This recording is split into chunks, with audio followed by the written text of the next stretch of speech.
So, Rudy, a couple of things today, starting with, I guess, the cabinet appointments announced by Christine Fréchette today. Anything in there surprise you?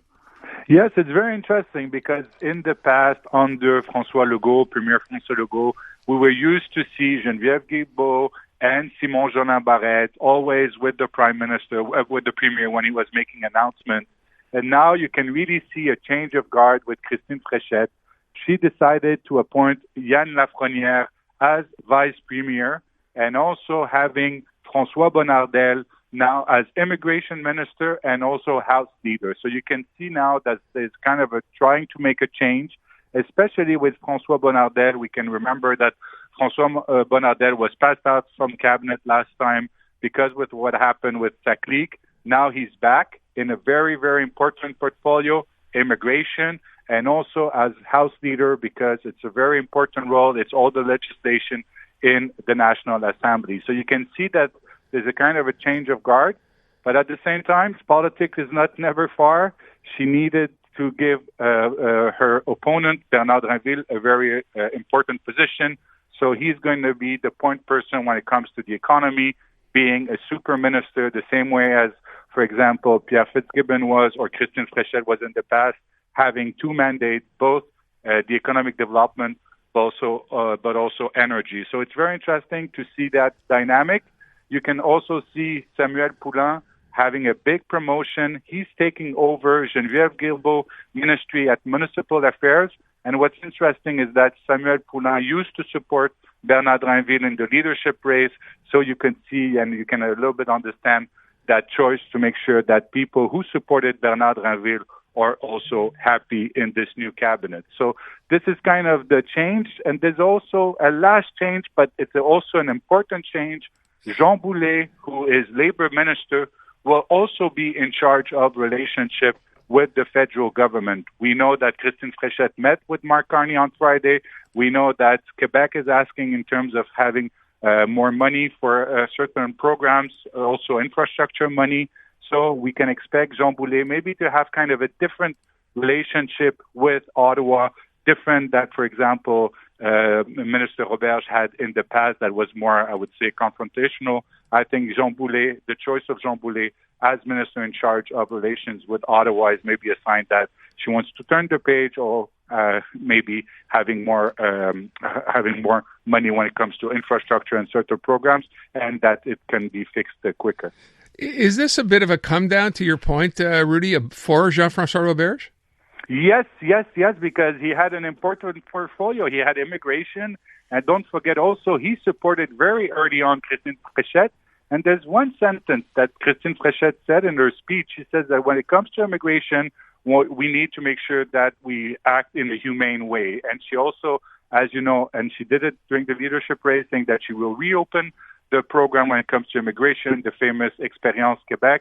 So now it kind of switched to François Bonnardel, who has kind of a different, he's more in terms of, he's not known to have a lot of rhetoric when it comes to immigration. So I think that's also a change, an important change. And to put Minister Roberge on the sideline when it comes to immigration was kind of a move to say that they're turning the page. So we spent a lot of time, I was asking our listeners today to weigh in on this Leger poll that shows that the PQ, if they drop the referendum idea, as if, would win a majority government.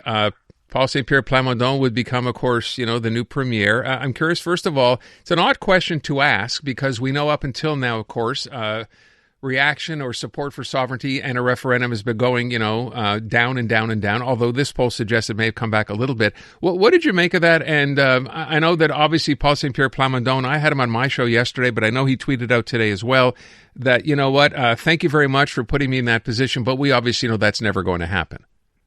Yes, it's interesting because it tells you that Quebecers are willing and are expecting a change. They want to see a change, and that will be the challenge of Christine Fréchette because Christine Fréchette, her speech was very good today, but the problem is that she doesn't have 4 years. She has 4 months, and the reality, and she has very, very little money actually left in the budget. I think it's something like $100 million for all those different announcements she made today.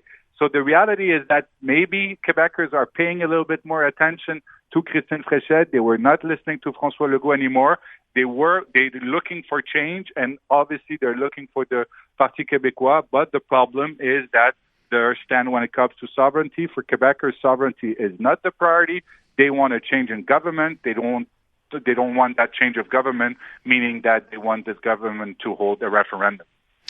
You know, I wonder, too, at the end of all this, and, you know, it's interesting, yesterday when I had him on, he talked about, you know, I've been in politics now for 5.5 years with the opposition.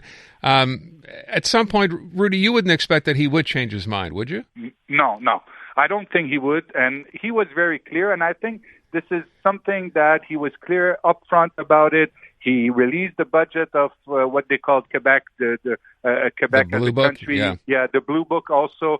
So that's been their strategy all along. I don't think he will do a Pauline Marois, basically changing her stand during the election. I don't think that will be his position. And I think his whole career has been built on that sovereignty. So I don't think he'll change his mind in the election, for example. Okay. Last thing I want to get to, the announcement by Mark Carney today. This is a couple of days after he posted that YouTube video of a new advisory committee on Canada-U.S. economic trade. Pretty broad, including some conservatives, including union leaders. What did you make of this?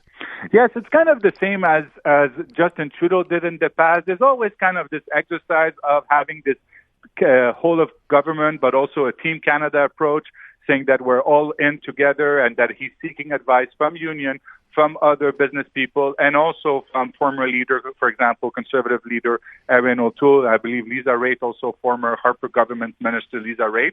It's kind of to consult, but I think it's kind of the continuation of his YouTube video on Sunday, saying that he wants to keep Canadian appraised of what's happening when it comes to the Canada-U.S. relationship, and at the same time, he wants to show that it's a nonpartisan issue and that he's reaching out to different Canadians, but also unions and business workers to basically have their input, because it's going to be a very tough negotiation, and he needs to also prepare Canadians for what's going to happen in the upcoming weeks and months. You know, the one thing, again, that we need to point out here, and I just bring this up because I see it being talked about pretty regularly now. I think there was a quote today from Jameson Greer, who's the U.S. trade representative on the file, basically saying, you know what, we're doing much better with Mexico as far as a potential trade deal or an update to CUSMA than we are with Canada. What are we doing here? I mean, we're not hearing much about this at all. We went from hearing from Dominic LeBlanc back in the day when he was meeting with the U.S. all the time to now really nothing at all. Yes, that's the reality, because it was a big issue during the election. After there was a big push, remember Prime Minister Carney inviting Mexico to Canada, also having Dominic LeBlanc traveling to Mexico, even Prime Minister Carney traveling to Mexico. And now it's kind of the last 2-3 months, it's kind of radio silence. We know that it's difficult, and I know that Canadians understand the difficulty it is to deal with the U.S. administration. But the problem right now is that we don't know when the U.S. speaks, and I'm talking about the White House or the President Trump or even secretaries. We don't even know if they're saying the truth. We see it, for example, with what's happening in Iran and the situation in the Middle East. But we also don't know what's happening in those negotiations. Yes, they're always saying, oh, yes, things are happening better with Mexico than Canada. This is a normal negotiation tactic always for Canada to make some concession. We know that they want to have something when it comes to, for example, supply management and having Canada to make concession. I don't know if they're negotiating any or if there's any negotiation, but the truth is that normally there's supposed to be a timeline. There's supposed to be chief negotiators. We know exactly what is the schedule, what is the timeline, but in those negotiations, we don't know what's happening. A lot of we don't know what's happening, which doesn't sound, very good. But then again, maybe we should take the fact that this advisory council was announced as a step in the right direction. So we'll have to wait and see. Yes, and to inform Canadians better also. Of what is actually going on. Rudy, thank you so much. Appreciate it. Canadian women are looking for more out of themselves, their businesses, their elected leaders, and the world around them. And that's why we're thrilled to introduce the Honest Talk podcast. I'm Jennifer Stewart. And I'm Catherine Clark. And in this podcast, we interview Canada's most inspiring women. Entrepreneurs, artists, athletes, politicians, and newsmakers, all at different stages of their journey. So if you're looking to connect, then we hope you'll join us. Listen to the Honest Talk podcast on iHeartRadio or wherever you listen to your podcasts.